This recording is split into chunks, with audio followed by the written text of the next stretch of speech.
ಮತ್ತೊಂದು ಕಡೆ ಪ್ರಜ್ವಲ್ ಬಗ್ಗೆ ಕ್ಷಣ ಕ್ಷಣದ ಮಾಹಿತಿಯನ್ನ ಕಲೆ ಹಾಕ್ತಾ ಇದ್ದಾರೆ ಎಸ್ಐಟಿ ಅಧಿಕಾರಿಗಳು. ದೇವನಹಳ್ಳಿ ಏರ್ಪೋರ್ಟ್ಗೆ ಪ್ರಜ್ವಲ್ ಆಗಮಿಸ್ತಾ ಇದ್ದ ಹಾಗೆ ವಶಕ್ಕೆ ಪಡೆಯೋ ಪ್ರಕ್ರಿಯೆ. ಏರ್ಪೋರ್ಟ್ನಲ್ಲೇ ಪ್ರಜ್ವಲ್ರನ್ನ ಲಾಕ್ ಮಾಡಲಿಕ್ಕೆ ಎಸ್ಐಟಿ ಕೆಡ್ಡ ತೋಡಿದೆ. ವಶಕ್ಕೆ ಪಡೆದು ನಂತರದಲ್ಲಿ ವಿಚಾರಣೆಗೆ ಒಳಪಡಿಸುವ ಪ್ರಕ್ರಿಯೆಯನ್ನ ಪ್ರಾರಂಭ ಮಾಡಲಿದ್ದಾರೆ ಅಧಿಕಾರಿಗಳು. ಕಾದಿರೋದು ಕಮ್ಮಿ ದಿನ ಅಲ್ಲ, ಬರೋಬ್ಬರಿ 23 ದಿನಗಳ ಕಾಲ ಪ್ರತಿನಿತ್ಯ ಎಸ್ಐಟಿಯ ಒಂದು ಟೀಮ್ ಏರ್ಪೋರ್ಟ್ನಲ್ಲೇನೆ ಬೀಡು ಬಿಟ್ಟಿತ್ತು. ಅವಾಗ ಬರ್ಬೋದು ಇವಾಗ ಬರ್ಬೋದು ಅನ್ನೋ ಮಾಹಿತಿ ಆಧಾರದ ಮೇಲೆ 5 ಬಾರಿ ಪ್ರಜ್ವಲ್ ರೇವಣ್ಣ ಅವರ ಹೆಸರಲ್ಲಿ ಟಿಕೆಟ್ ಬುಕ್ ಆಗಿ ಕ್ಯಾನ್ಸಲ್ ಆಗಿದೆ. ಯಾವಾಗಲೇ ಬಂದರೂ ಕೂಡ ಅರೆಸ್ಟ್ ಮಾಡಲಿಕ್ಕೆ ಅಲ್ಲಿ ಸಿಬ್ಬಂದಿ ಇರಬೇಕು ಅನ್ನೋ ಕಾರಣಕ್ಕೆ ಅನ್ನೋ ರೀತಿಯಲ್ಲಿ ಎಸ್ಐಟಿಯ ಒಂದು ತಂಡ ದೇವನಹಳ್ಳಿ ಅಂತಾರಾಷ್ಟ್ರೀಯ ವಿಮಾನ ನಿಲ್ದಾಣದಲ್ಲೇನೆ 23 ದಿನಗಳ ಕಾಲ ಬೀಡು ಬಿಟ್ಟಿತ್ತು. ಕಡೆಗೂ ಇವತ್ತು ಬರ್ತಿದ್ದಾರೆ ಅನ್ನೋ ಖಚಿತ ಮಾಹಿತಿ. ಹೀಗಾಗಿ ಬಂದ ಕೂಡಲೇ ಅರೆಸ್ಟ್ ಮಾಡಬೇಕು ಅನ್ನೋ ಕಾರಣಕ್ಕೆ ಎಸ್ಐಟಿ ಸರ್ವಸನ್ನದ್ಧವಾಗಿದೆ.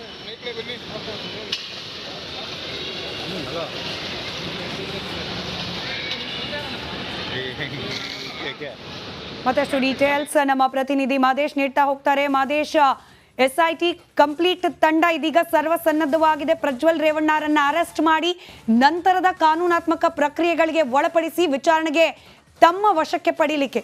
ಸೊ ಯಾವ ರೀತಿ ಇದೆ ಪ್ಲಾನಿಂಗ್ ಸದ್ಯಕ್ಕೆ, ಅದ್ರ ಬಗ್ಗೆ ಒಂದಷ್ಟು ಡೀಟೇಲ್ಸ್ ಹಂಚ್ಕೊಳ್ಳೋದಾದ್ರೆ? ಈಗಾಗಲೇ ಪ್ರಜ್ವಲ್ ರೇವಣ್ಣ ಅವರನ್ನ ಬಂಧಿಸೋದಕ್ಕೆ ಎಲ್ಲಾ ರೀತಿಯಾದಂತಹ ತಯಾರಿಯನ್ನ ಎಸ್ಐಟಿ ಅಧಿಕಾರಿಗಳು ಮಾಡ್ಕೊಂಡಿದ್ದಾರೆ. ಈಗಾಗಲೇ ಇಮಿಗ್ರೇಷನ್ ಅಧಿಕಾರಿಗಳು ಕೂಡ ಮಾಹಿತಿ ನೀಡುವಂತ ಕೆಲಸ ಮಾಡಿದ್ರು.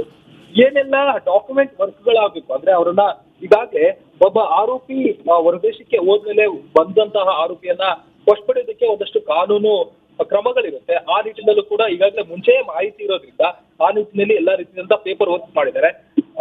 ಅವರು ಆದ್ರೆ ಪ್ರಜ್ವಲ್ ರೇವಣ್ಣ ಬೆಂಗಳೂರು ಏರ್ಪೋರ್ಟ್ಗೆ ಬರ್ತಿದ್ದಂತೆ ಫಸ್ಟ್ ಇಮಿಗ್ರೇಷನ್ ಅಧಿಕಾರಿಗಳು ಅವರನ್ನ ಚೆಕ್ ಮಾಡ್ಬಿಟ್ಟು ಪರಿಶೀಲನೆ ಮಾಡ್ಬಿಟ್ಟು ಅವರ ಪಾಸ್ಪೋರ್ಟ್ ಮತ್ತು ಆಧಾರ್ ಕಾರ್ಡ್ ಅನ್ನ ವಶ ಪಡೆದು ಅವರನ್ನ ವಶ ಪಡಿತಾರೆ. ಅದಾದ ಮೇಲೆ ಎಸ್ಐಟಿ ಅಧಿಕಾರಿಗಳಿಗೆ ಅವರನ್ನ ಒಪ್ಪಿಸಲಾಗುತ್ತೆ. ಇಲ್ಲಿಂದ FRRO ಆಫೀಸರ್ ಇಂದ SIB ಅಧಿಕಾರಿಗಳಿಗೆ ಕೇಂದ್ರ ತನಿಖಾ ಸಂಸ್ಥೆಗೆ ಒಂದು ಮಾಹಿತಿಯನ್ನು ನೀಡುವಂತ ಕೆಲಸನ ಮಾಡಲಾಗುತ್ತೆ. ಯಾಕಂದ್ರೆ ಈ ಆರೋಪಿ ಬೇರೊಂದು ದೇಶದಲ್ಲಿ ತಲೆಮರೆಸಿಕೊಂಡು ಲುಕೌಟ್ ನೋಟಿಸ್ ಆಗಿರ್ಬೋದು ಮತ್ತೆ ಬ್ಲೂ ಕಲರ್ ನೋಟಿಸ್ ಅನ್ನು ಕೂಡ ಹೊರಡಿಸುವಂತ ಕೆಲಸವನ್ನ ಮಾಡಲಾಗಿತ್ತು.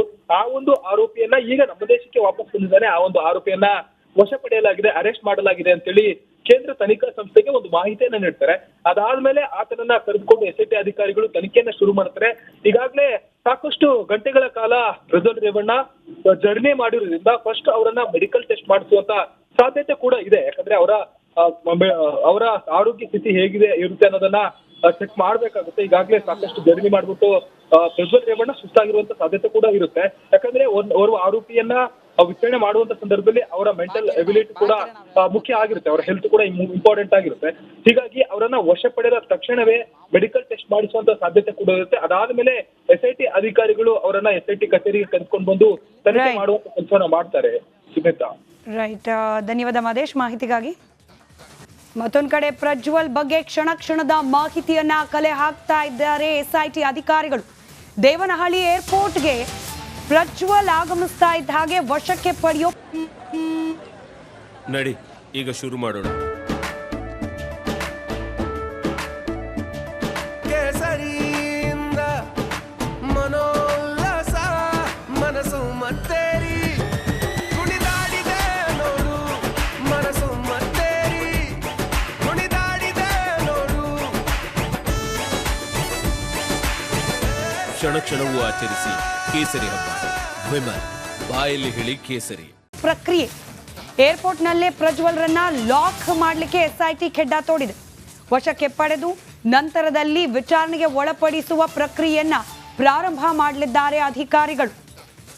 ಕಾದಿರೋದು ಕಮ್ಮಿ ದಿನ ಅಲ್ಲ, ಬರೋಬ್ಬರಿ 23 ದಿನಗಳ ಕಾಲ ಪ್ರತಿನಿತ್ಯ ಎಸ್ಐಟಿಯ ಒಂದು ಟೀಮ್ ಏರ್ಪೋರ್ಟ್ನಲ್ಲೇನೆ ಬೀಡು ಬಿಟ್ಟಿತ್ತು. ಅವಾಗ ಬರ್ಬೋದು ಇವಾಗ ಬರ್ಬೋದು ಅನ್ನೋ ಮಾಹಿತಿ ಆಧಾರದ ಮೇಲೆ 5 ಬಾರಿ ಪ್ರಜ್ವಲ್ ರೇವಣ್ಣ ಅವರ ಹೆಸರಲ್ಲಿ ಟಿಕೆಟ್ ಬುಕ್ ಆಗಿ ಕ್ಯಾನ್ಸಲ್ ಆಗಿದೆ. ಯಾವಾಗಲೇ ಬಂದರೂ ಕೂಡ ಅರೆಸ್ಟ್ ಮಾಡಲಿಕ್ಕೆ ಅಲ್ಲಿ ಸಿಬ್ಬಂದಿ ಇರಬೇಕು ಅನ್ನೋ ಕಾರಣಕ್ಕೆ ಅನ್ನೋ ರೀತಿಯಲ್ಲಿ ಎಸ್ಐಟಿಯ ಒಂದು ತಂಡ ದೇವನಹಳ್ಳಿ ಅಂತಾರಾಷ್ಟ್ರೀಯ ವಿಮಾನ ನಿಲ್ದಾಣದಲ್ಲೇನೆ 23 ದಿನಗಳ ಕಾಲ ಬೀಡು ಬಿಟ್ಟಿತ್ತು. ಕಡೆಗೂ ಇವತ್ತು ಬರ್ತಿದ್ದಾರೆ ಅನ್ನೋ ಖಚಿತ ಮಾಹಿತಿ. ಹೀಗಾಗಿ ಬಂದ ಕೂಡಲೇ ಅರೆಸ್ಟ್ ಮಾಡಬೇಕು ಅನ್ನೋ ಕಾರಣಕ್ಕೆ ಎಸ್ಐಟಿ ಸರ್ವಸನ್ನದ್ಧವಾಗಿದೆ.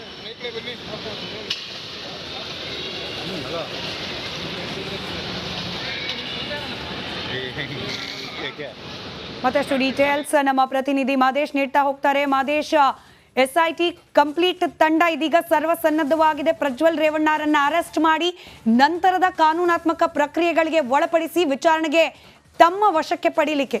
ಸೊ ಯಾವ ರೀತಿ ಇದೆ ಪ್ಲಾನಿಂಗ್ ಸದ್ಯಕ್ಕೆ, ಅದ್ರ ಬಗ್ಗೆ ಒಂದಷ್ಟು ಡೀಟೇಲ್ಸ್ ಹಂಚ್ಕೊಳ್ಳೋದಾದ್ರೆ? ಈಗಾಗಲೇ ಪ್ರಜ್ವಲ್ ರೇವಣ್ಣ ಅವರನ್ನ ಬಂಧಿಸೋದಕ್ಕೆ ಎಲ್ಲಾ ರೀತಿಯಾದಂತಹ ತಯಾರಿಯನ್ನ SIT ಅಧಿಕಾರಿಗಳು ಮಾಡ್ಕೊಂಡಿದ್ದಾರೆ. ಈಗಾಗಲೇ ಇಮಿಗ್ರೇಷನ್ ಅಧಿಕಾರಿಗಳು ಕೂಡ ಮಾಹಿತಿ ನೀಡುವಂತ ಕೆಲಸ ಮಾಡಿದ್ರು. ಏನೆಲ್ಲ ಡಾಕ್ಯುಮೆಂಟ್ ವರ್ಕ್ಗಳಾಗಬೇಕು ಅಂದ್ರೆ ಅವರನ್ನ ಈಗಾಗಲೇ ಒಬ್ಬ ಆರೋಪಿ ಹೊರದೇಶಕ್ಕೆ ಹೋದ್ಮೇಲೆ ಬಂದಂತಹ ಆರೋಪಿಯನ್ನ ವಶಪಡೆಯೋದಕ್ಕೆ ಒಂದಷ್ಟು ಕಾನೂನು ಕ್ರಮಗಳಿರುತ್ತೆ. ಆ ನಿಟ್ಟಿನಲ್ಲೂ ಕೂಡ ಈಗಾಗಲೇ ಮುಂಚೆ ಮಾಹಿತಿ ಇರೋದ್ರಿಂದ ಆ ನಿಟ್ಟಿನಲ್ಲಿ ಎಲ್ಲಾ ರೀತಿಯಾದಂತಹ ಪೇಪರ್ ವರ್ಕ್ ಮಾಡಿದ್ದಾರೆ. ಅವರು ಅಂದ್ರೆ ಪ್ರಜ್ವಲ್ ರೇವಣ್ಣ ಬೆಂಗಳೂರು ಏರ್ಪೋರ್ಟ್ಗೆ ಬರ್ತಿದ್ದಂತೆ ಫಸ್ಟ್ ಇಮಿಗ್ರೇಷನ್ ಅಧಿಕಾರಿಗಳು ಅವರನ್ನ ಚೆಕ್ ಮಾಡ್ಬಿಟ್ಟು ಪರಿಶೀಲನೆ ಮಾಡ್ಬಿಟ್ಟು ಅವರ ಪಾಸ್ಪೋರ್ಟ್ ಮತ್ತು ಆಧಾರ್ ಕಾರ್ಡ್ ಅನ್ನ ವಶಪಡೆದು ಅವರನ್ನ ವಶಪಡಿತಾರೆ. ಅದಾದ ಮೇಲೆ SIT ಅಧಿಕಾರಿಗಳಿಗೆ ಅವರನ್ನ ಒಪ್ಪಿಸಲಾಗುತ್ತೆ. ಇಲ್ಲಿಂದ FRRO ಆಫೀಸರ್ ಇಂದ SIP ಅಧಿಕಾರಿಗಳಿಗೆ ಕೇಂದ್ರ ತನಿಖಾ ಸಂಸ್ಥೆಗೆ ಒಂದು ಮಾಹಿತಿಯನ್ನು ನೀಡುವಂತ ಕೆಲಸನ ಮಾಡಲಾಗುತ್ತೆ. ಯಾಕಂದ್ರೆ ಈ ಆರೋಪಿ ಬೇರೊಂದು ದೇಶದಲ್ಲಿ ತಲೆಮರೆಸಿಕೊಂಡು ಲುಕೌಟ್ ನೋಟಿಸ್ ಆಗಿರ್ಬೋದು ಮತ್ತೆ ಬ್ಲೂ ಕಲರ್ ನೋಟಿಸ್ ಅನ್ನು ಕೂಡ ಹೊರಡಿಸುವಂತ ಕೆಲಸವನ್ನ ಮಾಡಲಾಗಿತ್ತು.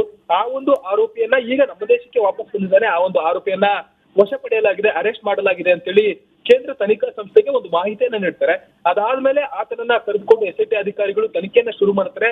ಈಗಾಗಲೇ ಸಾಕಷ್ಟು ಗಂಟೆಗಳ ಕಾಲ ಪ್ರಜ್ವಲ್ ರೇವಣ್ಣ ಜರ್ನಿ ಮಾಡಿರೋದ್ರಿಂದ ಫಸ್ಟ್ ಅವರನ್ನ ಮೆಡಿಕಲ್ ಟೆಸ್ಟ್ ಮಾಡಿಸುವಂತ ಸಾಧ್ಯತೆ ಕೂಡ ಇದೆ. ಯಾಕಂದ್ರೆ ಅವರ ಆರೋಗ್ಯ ಸ್ಥಿತಿ ಹೇಗಿದೆ ಇರುತ್ತೆ ಅನ್ನೋದನ್ನ ಚೆಕ್ ಮಾಡ್ಬೇಕಾಗುತ್ತೆ. ಈಗಾಗಲೇ ಸಾಕಷ್ಟು ಜರ್ನಿ ಮಾಡ್ಬಿಟ್ಟು ಪ್ರಜ್ವಲ್ ರೇವಣ್ಣ ಸುಸ್ತಾಗಿರುವಂತ ಸಾಧ್ಯತೆ ಕೂಡ ಇರುತ್ತೆ. ಯಾಕಂದ್ರೆ ಓರ್ವ ಆರೋಪಿಯನ್ನ ವಿಚಾರಣೆ ಮಾಡುವಂತ ಸಂದರ್ಭದಲ್ಲಿ ಅವರ ಮೆಂಟಲ್ ಎಬಿಲಿಟಿ ಕೂಡ ಮುಖ್ಯ ಆಗಿರುತ್ತೆ, ಅವರ ಹೆಲ್ತ್ ಕೂಡ ಇಂಪಾರ್ಟೆಂಟ್ ಆಗಿರುತ್ತೆ. ಹೀಗಾಗಿ ಅವರನ್ನ ವಶ ಪಡೆದ ತಕ್ಷಣವೇ ಮೆಡಿಕಲ್ ಟೆಸ್ಟ್ ಮಾಡಿಸುವಂತ ಸಾಧ್ಯತೆ ಕೂಡ ಇರುತ್ತೆ. ಅದಾದ್ಮೇಲೆ SIT ಅಧಿಕಾರಿಗಳು ಅವರನ್ನ SIT ಕಚೇರಿಗೆ ಕರೆದುಕೊಂಡು ಬಂದು ತನಿಖೆ ಮಾಡುವಂತ ಕೆಲಸವನ್ನ ಮಾಡ್ತಾರೆ. ಸುಮಿತಾ, ರೈಟ್, ಧನ್ಯವಾದ ಮಾದೇಶ್ ಮಾಹಿತಿಗಾಗಿ. ಮತ್ತೊಂದು ಕಡೆ ಪ್ರಜ್ವಲ್ ಬಗ್ಗೆ ಕ್ಷಣ ಕ್ಷಣದ ಮಾಹಿತಿಯನ್ನ ಕಲೆ ಹಾಕ್ತಾ ಇದ್ದಾರೆ SIT ಅಧಿಕಾರಿಗಳು. ದೇವನಹಳ್ಳಿ ಏರ್ಪೋರ್ಟ್ಗೆ ಪ್ರಜ್ವಲ್ ಆಗಮಿಸ್ತಾ ಇದ್ದ ಹಾಗೆ ವಶಕ್ಕೆ ಪಡೆಯೋ ಪ್ರಕ್ರಿಯೆ. ಏರ್ಪೋರ್ಟ್ನಲ್ಲೇ ಪ್ರಜ್ವಲ್ರನ್ನ ಲಾಕ್ ಮಾಡಲಿಕ್ಕೆ SIT ಖೆಡ್ಡ ತೋಡಿದೆ. ವಶಕ್ಕೆ ಪಡೆದು ನಂತರದಲ್ಲಿ ವಿಚಾರಣೆಗೆ ಒಳಪಡಿಸುವ ಪ್ರಕ್ರಿಯೆಯನ್ನ ಪ್ರಾರಂಭ ಮಾಡಲಿದ್ದಾರೆ ಅಧಿಕಾರಿಗಳು. ಕಾದಿರೋದು ಕಮ್ಮಿ ದಿನ ಅಲ್ಲ, ಬರೋಬ್ಬರಿ 23 ದಿನಗಳ ಕಾಲ ಪ್ರತಿನಿತ್ಯ SITಯ ಒಂದು ಟೀಮ್ ಏರ್ಪೋರ್ಟ್ನಲ್ಲೇನೆ ಬೀಡು ಬಿಟ್ಟಿತ್ತು.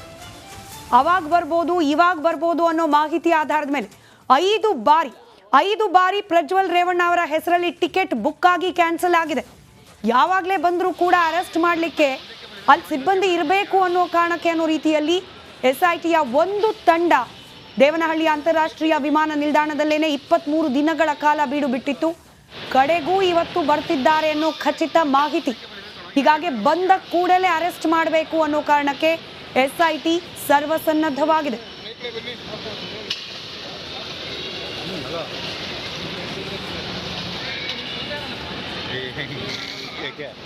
ಮತ್ತಷ್ಟು ಡೀಟೇಲ್ಸ್ ನಮ್ಮ ಪ್ರತಿನಿಧಿ ಮಾದೇಶ್ ನೀಡ್ತಾ ಹೋಗ್ತಾರೆ. ಮಾದೇಶ್, SIT ಕಂಪ್ಲೀಟ್ ತಂಡ ಇದೀಗ ಸರ್ವಸನ್ನದ್ಧವಾಗಿದೆ. ಪ್ರಜ್ವಲ್ ರೇವಣ್ಣರನ್ನ ಅರೆಸ್ಟ್ ಮಾಡಿ ನಂತರದ ಕಾನೂನಾತ್ಮಕ ಪ್ರಕ್ರಿಯೆಗಳಿಗೆ ಒಳಪಡಿಸಿ ವಿಚಾರಣೆಗೆ ತಮ್ಮ ವಶಕ್ಕೆ ಪಡೀಲಿಕ್ಕೆ. ಸೊ ಯಾವ ರೀತಿ ಇದೆ ಪ್ಲಾನಿಂಗ್ ಸದ್ಯಕ್ಕೆ, ಅದ್ರ ಬಗ್ಗೆ ಒಂದಷ್ಟು ಡೀಟೇಲ್ಸ್ ಹಂಚ್ಕೊಳ್ಳೋದಾದ್ರೆ? ಈಗಾಗಲೇ ಪ್ರಜ್ವಲ್ ರೇವಣ್ಣ ಅವರನ್ನ ಬಂಧಿಸೋದಕ್ಕೆ ಎಲ್ಲಾ ರೀತಿಯಾದಂತಹ ತಯಾರಿಯನ್ನ SIT ಅಧಿಕಾರಿಗಳು ಮಾಡ್ಕೊಂಡಿದ್ದಾರೆ. ಈಗಾಗಲೇ ಇಮಿಗ್ರೇಷನ್ ಅಧಿಕಾರಿಗಳು ಕೂಡ ಮಾಹಿತಿ ನೀಡುವಂತ ಕೆಲಸ ಮಾಡಿದ್ರು. ಏನೆಲ್ಲ ಡಾಕ್ಯುಮೆಂಟ್ ವರ್ಕ್ಗಳಾಗಬೇಕು ಅಂದ್ರೆ ಅವರನ್ನ ಈಗಾಗಲೇ ಒಬ್ಬ ಆರೋಪಿ ಹೊರದೇಶಕ್ಕೆ ಹೋದ್ಮೇಲೆ ಬಂದಂತಹ ಆರೋಪಿಯನ್ನ ವಶಪಡೆಯೋದಕ್ಕೆ ಒಂದಷ್ಟು ಕಾನೂನು ಕ್ರಮಗಳಿರುತ್ತೆ. ಆ ನಿಟ್ಟಿನಲ್ಲೂ ಕೂಡ ಈಗಾಗಲೇ ಮುಂಚೆ ಮಾಹಿತಿ ಇರೋದ್ರಿಂದ ಆ ನಿಟ್ಟಿನಲ್ಲಿ ಎಲ್ಲಾ ರೀತಿಯಾದಂತಹ ಪೇಪರ್ ವರ್ಕ್ ಮಾಡಿದ್ದಾರೆ. ಅವರು ಅಂದ್ರೆ ಪ್ರಜ್ವಲ್ ರೇವಣ್ಣ ಬೆಂಗಳೂರು ಏರ್ಪೋರ್ಟ್ಗೆ ಬರ್ತಿದ್ದಂತೆ ಫಸ್ಟ್ ಇಮಿಗ್ರೇಷನ್ ಅಧಿಕಾರಿಗಳು ಅವರನ್ನ ಚೆಕ್ ಮಾಡ್ಬಿಟ್ಟು ಪರಿಶೀಲನೆ ಮಾಡ್ಬಿಟ್ಟು ಅವರ ಪಾಸ್ಪೋರ್ಟ್ ಮತ್ತು ಆಧಾರ್ ಕಾರ್ಡ್ ಅನ್ನ ವಶಪಡೆದು ಅವರನ್ನ ವಶಪಡಿತಾರೆ. ಅದಾದ ಮೇಲೆ SIT ಅಧಿಕಾರಿಗಳಿಗೆ ಅವರನ್ನ ಒಪ್ಪಿಸಲಾಗುತ್ತೆ. ಇಲ್ಲಿಂದ FRRO ಆಫೀಸರ್ ಇಂದ SIP ಅಧಿಕಾರಿಗಳಿಗೆ ಕೇಂದ್ರ ತನಿಖಾ ಸಂಸ್ಥೆಗೆ ಒಂದು ಮಾಹಿತಿಯನ್ನು ನೀಡುವಂತ ಕೆಲಸನ ಮಾಡಲಾಗುತ್ತೆ. ಯಾಕಂದ್ರೆ ಈ ಆರೋಪಿ ಬೇರೊಂದು ದೇಶದಲ್ಲಿ ತಲೆಮರೆಸಿಕೊಂಡು ಲುಕೌಟ್ ನೋಟಿಸ್ ಆಗಿರ್ಬೋದು ಮತ್ತೆ ಬ್ಲೂ ಕಲರ್ ನೋಟಿಸ್ ಅನ್ನು ಕೂಡ ಹೊರಡಿಸುವಂತ ಕೆಲಸವನ್ನ ಮಾಡಲಾಗಿತ್ತು. ಆ ಒಂದು ಆರೋಪಿಯನ್ನ ಈಗ ನಮ್ಮ ದೇಶಕ್ಕೆ ವಾಪಸ್ ಬಂದಿದ್ದಾನೆ. ಆ ಒಂದು ಆರೋಪಿಯನ್ನ ವಶ ಪಡೆಯಲಾಗಿದೆ, ಅರೆಸ್ಟ್ ಮಾಡಲಾಗಿದೆ ಅಂತೇಳಿ ಕೇಂದ್ರ ತನಿಖಾ ಸಂಸ್ಥೆಗೆ ಒಂದು ಮಾಹಿತಿಯನ್ನ ನೀಡ್ತಾರೆ. ಅದಾದ್ಮೇಲೆ ಆತನನ್ನ ಕರೆದುಕೊಂಡು SIT ಅಧಿಕಾರಿಗಳು ತನಿಖೆಯನ್ನ ಶುರು ಮಾಡ್ತಾರೆ. ಈಗಾಗಲೇ ಸಾಕಷ್ಟು ಗಂಟೆಗಳ ಕಾಲ ಪ್ರಜ್ವಲ್ ರೇವಣ್ಣ ಜರ್ನಿ ಮಾಡಿರೋದ್ರಿಂದ ಫಸ್ಟ್ ಅವರನ್ನ ಮೆಡಿಕಲ್ ಟೆಸ್ಟ್ ಮಾಡಿಸುವಂತ ಸಾಧ್ಯತೆ ಕೂಡ ಇದೆ. ಯಾಕಂದ್ರೆ ಅವರ ಆರೋಗ್ಯ ಸ್ಥಿತಿ ಹೇಗಿದೆ ಇರುತ್ತೆ ಅನ್ನೋದನ್ನ ಚೆಕ್ ಮಾಡ್ಬೇಕಾಗುತ್ತೆ. ಈಗಾಗಲೇ ಸಾಕಷ್ಟು ಜರ್ನಿ ಮಾಡ್ಬಿಟ್ಟು ಪ್ರಜ್ವಲ್ ರೇವಣ್ಣ ಸುಸ್ತಾಗಿರುವಂತ ಸಾಧ್ಯತೆ ಕೂಡ ಇರುತ್ತೆ. ಯಾಕಂದ್ರೆ ಓರ್ವ ಆರೋಪಿಯನ್ನ ವಿಚಾರಣೆ ಮಾಡುವಂತ ಸಂದರ್ಭದಲ್ಲಿ ಅವರ ಮೆಂಟಲ್ ಎಬಿಲಿಟಿ ಕೂಡ ಮುಖ್ಯ ಆಗಿರುತ್ತೆ, ಅವರ ಹೆಲ್ತ್ ಕೂಡ ಇಂಪಾರ್ಟೆಂಟ್ ಆಗಿರುತ್ತೆ. ಹೀಗಾಗಿ ಅವರನ್ನ ವಶ ಪಡೆದ ತಕ್ಷಣವೇ ಮೆಡಿಕಲ್ ಟೆಸ್ಟ್ ಮಾಡಿಸುವಂತ ಸಾಧ್ಯತೆ ಕೂಡ ಇರುತ್ತೆ. ಅದಾದ್ಮೇಲೆ SIT ಅಧಿಕಾರಿಗಳು ಅವರನ್ನ SIT ಕಚೇರಿಗೆ ಕರೆದುಕೊಂಡು ಬಂದು ತನಿಖೆ ಮಾಡುವಂತ ಕೆಲಸವನ್ನ ಮಾಡ್ತಾರೆ. ಸುಮಿತಾ. ರೈಟ್, ಧನ್ಯವಾದ ಮಹೇಶ್ ಮಾಹಿತಿಗಾಗಿ.